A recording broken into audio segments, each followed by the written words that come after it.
বিসমিল্লাহির রহমানির রহিম। আসসালামু আলাইকুম।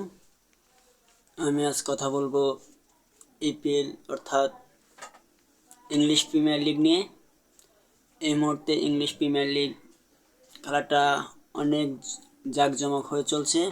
বিশেষ করে ম্যান সিটির শনির দশা যেন কাটছেই না। একের পর এক ম্যাচ পরাজিত হয়ে তারা গতবারের চ্যাম্পিয়ন্স লিগ খেলা থেকে প্রায় ছিটকে যাচ্ছে। তারা এই মুহূর্তে অবস্থান করছে 6 নম্বর পজিশনে। অপরদিকে মৌসুমে দুর্দান্ত শুরু করছে লিগ টপার লিভারপুল।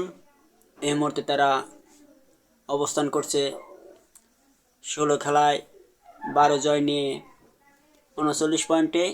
এদিকে 2 নম্বর পজিশনে অবস্থান করছে চেলসি। দীর্ঘদিন পর তারা শক্তপোক্ত অবস্থান পাকা করতে সক্ষম হয়েছে ইংলিশ প্রিমিয়ার লিগে। এছাড়া তৃতীয় অবস্থানে আছে আর্সেনাল, যারা গতবার ভালো একটা অবস্থান থেকে লিগ শেষ করেছিল।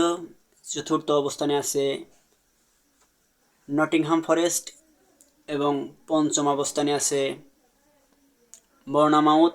এছাড়া ষষ্ঠ অবস্থানে আছে অ্যাস্টন ভিলা এবং সবার শেষে 6 নম্বর পজিশনে আছে ম্যানচেস্টার সিটি। পেপ গার্দিওলার জীবনের সবচাইতে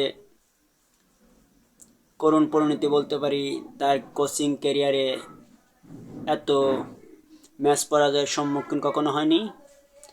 ইতিমধ্যে প্রিমিয়ার লিগে তারা 6টি ম্যাচ পরাজিত হয়েছে। এর মধ্যে আরও তো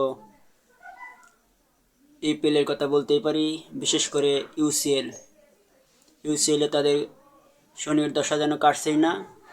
তারা এই মুহূর্তে অবস্থান করছে 6 নম্বর পজিশনে।